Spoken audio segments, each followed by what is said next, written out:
What we do with the deer herd here is we are kind of like that emergency room at the hospital. Everything is left alone until there's a problem, and then we have to immediately take care of it and fix it. Hope they're okay. If they're not, you go back to the emergency room. Go right back to treatment or tell us exactly where to put her. Okay. We give everything we have. We put everything we have into this. And some days there's not a whole lot left. This is Doug Roberts. He's raised some of the largest typical whitetails in North America. His farm produces the best hunting scents in the world.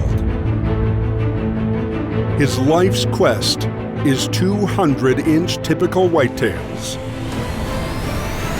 This is ConQuest 200.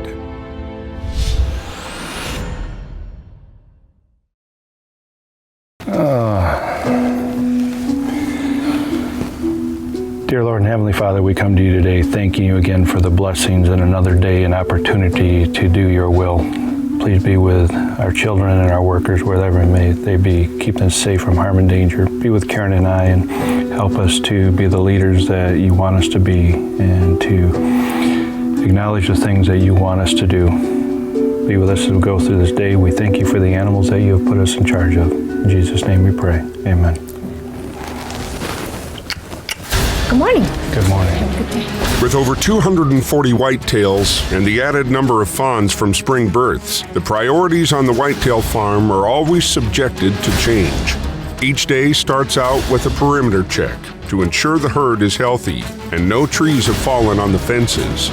Then the focus shifts to producing Evercom, herding does into the collection facility to collect urine, droppings, and hair. Then it's brought into the pouring room where the recipe of real deer herd smells are encapsulated into a wax stick formula. But when whitetail emergencies occur, the staff focuses on the animals in need by troubleshooting issues and delivering immediate medical care in a timely manner. They come first. Without the deer, we have nothing. We give everything we have. We put everything we have into this. And some days there's not a whole lot left. Yeah, there's stressful days. Yeah, there's days that push you to a limit. But being pushed to that limit helps you grow. There she is, way out there. I see her. You know, I've been raising whitetails for 25 years now. I've always loved caring for animals. And to be able to care for whitetail deer, which I look at as the most perfect animal God ever created, I'm blessed. I'm very few days, and I would say probably a handful of days in 25 years that I didn't wake up going, I have an amazing job, I have an amazing responsibility, and I'm willing to take on all of the challenges that it brings. Darting deer allows Doug to sedate the animals and then treat any injuries or illness in question. One problem on the deer farm comes from the growing of hooves. When a whitetail hoof starts to cross, every step can produce severe pain. If left untreated, the unusual injury could be fatal. This honestly is what I was hoping for, was long toenails. The diagnosis? Crossed toenails. By clipping off the long ends of each hoof, the pain will be alleviated. When we have her, her back feet look great. It's a $50 manicure. That's you couldn't have said that any better. That, if you didn't manicure her, she's a dead deer after a while because it gets so sore they just lay down.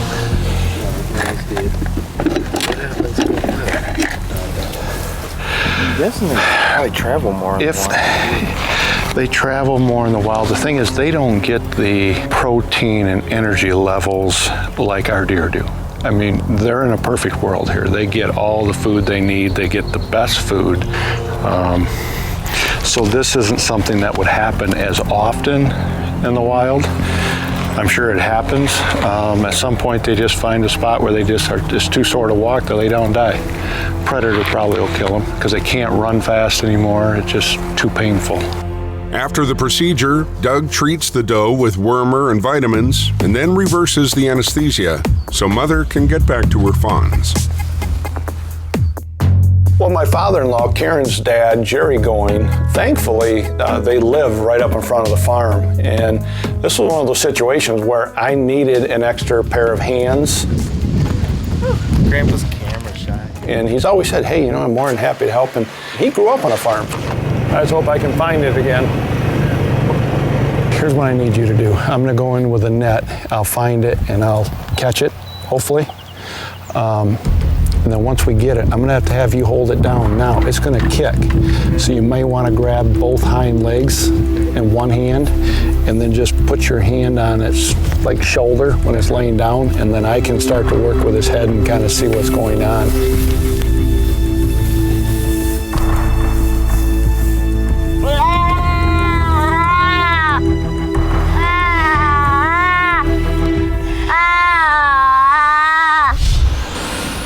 Here's what I need you to do. I'm gonna go in with a net. Doug Roberts is on an emergency visit with a fawn that has an infection on its mouth. Helping Doug on this Saturday morning is Karen Roberts' father.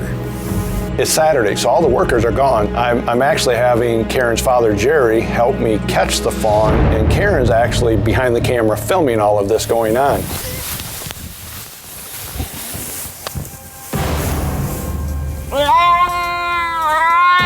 The whimpering cry from the fawn is the telltale sign of pain and stress. Jerry will be assisting Doug by holding the fawn in place while Doug surgically removes a thorn from its mouth. When a fawn investigates a pricker bush, quite often they get the little prickers stuck in their skin. Well, their moms aren't able to get them out. So you get these type of infections quite often on a fawn's face, where we just have to go and clean it out, give them some antibiotics, and it heals right back up.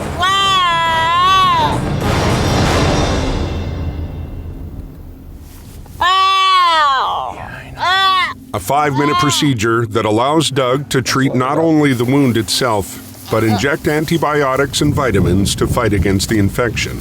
The hope now is that the fawn is strong enough to nurse. Enough to suck on his mother, you think? Mm-hmm. Think he's strong enough to suck on his mother? I think that's the only thing that's keeping it alive is that it is, but I got a funny feeling that sucking is so painful right now with all of that in the side of his head. So if we can get that out of there a little bit and get it cleared up, then he'll get more aggressive, and then it'll be fine. But I was glad to have the extra pair of hands, and yeah, it kind of changes our Saturday schedule, something we have to do to keep this fawn alive and healthy. If there's a fawn that has been left by her mom, I'm up in the middle of the night warming a bottle and trying to teach her how to nurse off a bottle, wiping her butt, trying to stimulate her, trying to get her to go to the bathroom. They come first. Come on, girl, you gotta fight. You gotta do this. We all start out with a plan every day, but that plan is always subject to emergencies on the farm, and there's no predicting that. But the first priority to us is the well-being of the animals, of course.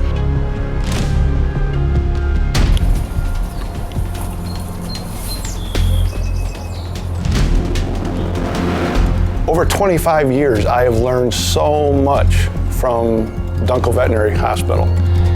Kurt has taught me a lot, but there are still situations that I get in that need his and Ian's help.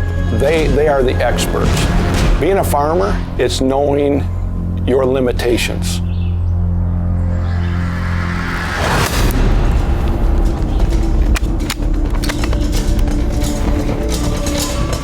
Done. Now we gotta go quick hurry up and get the medicines and see what's going on. Basic, simple injuries I can fix. Large injuries are beyond my being, and I need the experts, which are veterinarians, to come in and fix it properly so we don't have a continuing problem, which could ultimately kill the deer. It's all solid. Nothing to fix. But that's good to know. Warmer, we'll give her the Bosie, the vitamin B. When the whitetails are in need of medical assistance, the staff jumps in to alleviate any immediate pain. The medical procedures performed on the farm are usually carried out by Doug Roberts. I expect the guys to handle any of the situations that come up on the farm while I'm gone, but if there is something beyond their abilities, my phone is always open. I've told them, call me if you ever have a question about anything. With Doug away on a golfing trip, Talon has found a doe that has flesh protruding from her back end. If they don't dart and treat the issue, she could die. And once again, I'm running along with the camera. This is happening now, so it's grab a camera. I don't have time to even think. She's in trouble.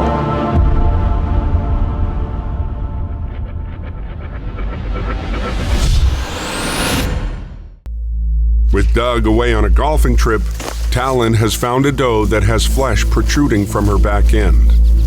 The doe happens to be the mother of Talon's first fawns. Excited about this. Start my own deer herd. Proud father. If they don't dart and treat the issue, she could die, and Talon's whitetail herd could be wiped out before it ever began.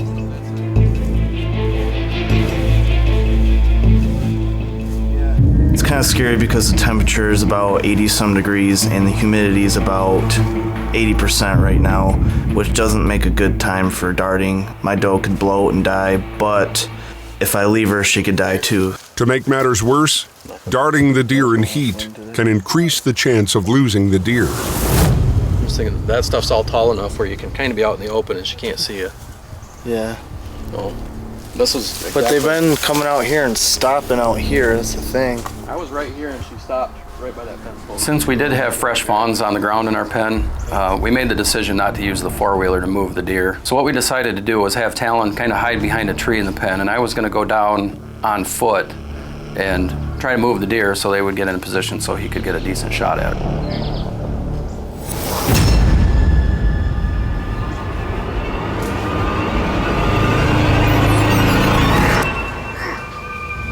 Try to push it back up this way. Yeah, I think we try to push them back up this way, and then when they come up, it just sort of... Round 2. With the does already agitated, Talon decides to hide behind the tarp and have Nate slowly walk the does into range for the shot.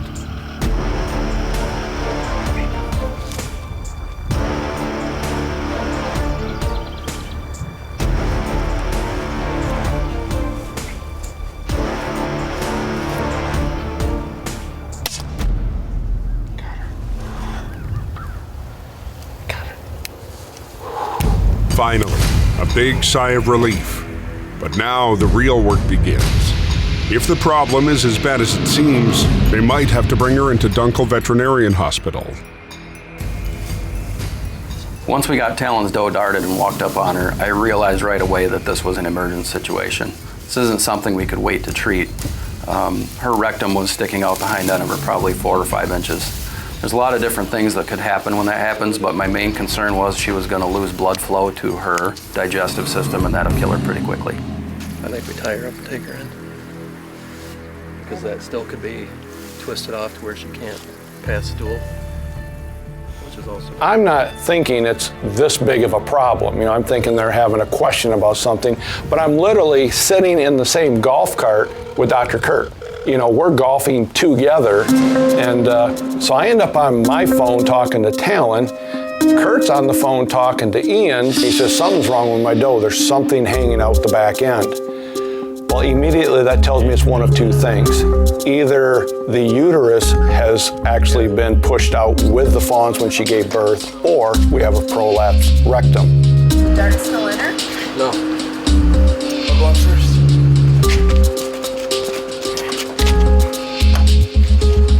It's getting hot out. We have to do what we have to do right now. I've never loaded a deer in the back of the truck and drove down the road with it and tried to film it all at the same time. You know, I can raise deer and I can run the scent company, but I'm not a camera person, and I have to capture this. We really try to depict what's really going on here. There's no script. Taking my doe to Dunkel's right now. She has a prolapsed rectum.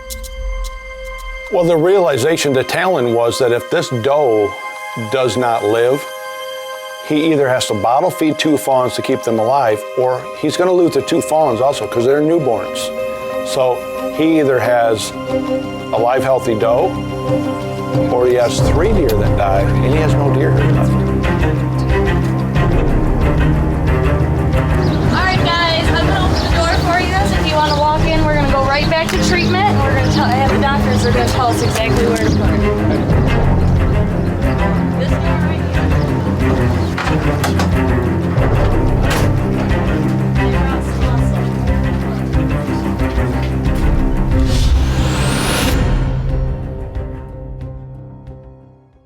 Talon and Nate have successfully darted Talon's doe. As a result from giving birth, she has a prolapsed rectum and needs an emergency surgery. If the doe dies, Talon's fawns are in jeopardy of survival. And with above normal temperatures and increased humidity, the scenario has gotten worse.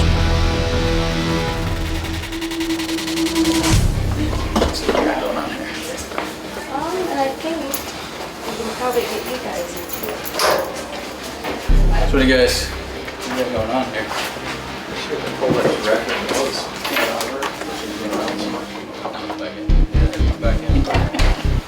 But a big concern is that her overfeeding and tranquilizing that heat.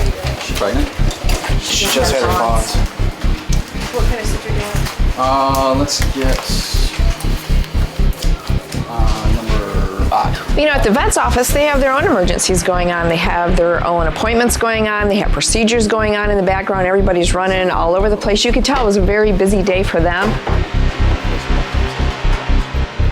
After going through this stressful situation, once I got into Dunkel's, I just felt so much more comfortable that she was in great hands and that she was going to be just fine once they got done doing surgery. Talon's doe ended up having a prolapsed rectum. Now that can occur from a couple different things. You know, talking with Kurt while we were golfing, one of the fawns could have been extremely large and she had to push extremely hard, and that will also take that rectum out as the fawn goes out. Once it's out, it has to surgically be put back in.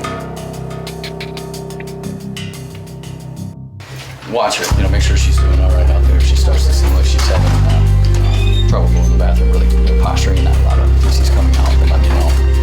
She'll be fine. All right. The doctor put a tube in the rectum and sewed around it so that he didn't sew the rectum too tight or too loose. He pulled the tube out and it was perfect size. All right, guys, we'll see you later. The time is of the essence here, not only because of the heat in the day and because she's been under for so long now. We have to get her back on the farm, reversed and back on her feet. On the flip side to that, we have 2 fawns. When's the last time they were fed? If she doesn't make it, can we catch them? Can we train them to take a bottle? Or will we lose all 3 deer in one fell swoop? There's a big picture here. It's not just this doe, as serious as this is. There's a grand picture here that has many facets to it. And we're taking her back to the pen right now. So.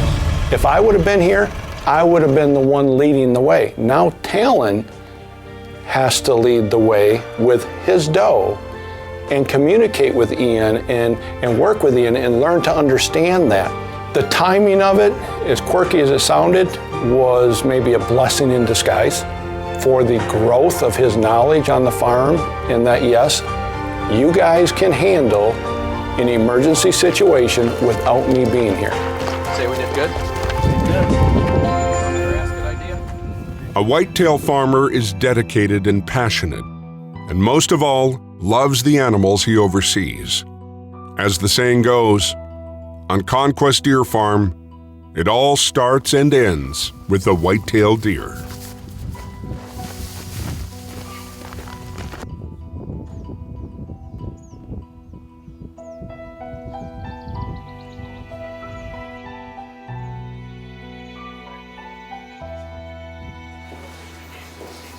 What a day. What a day.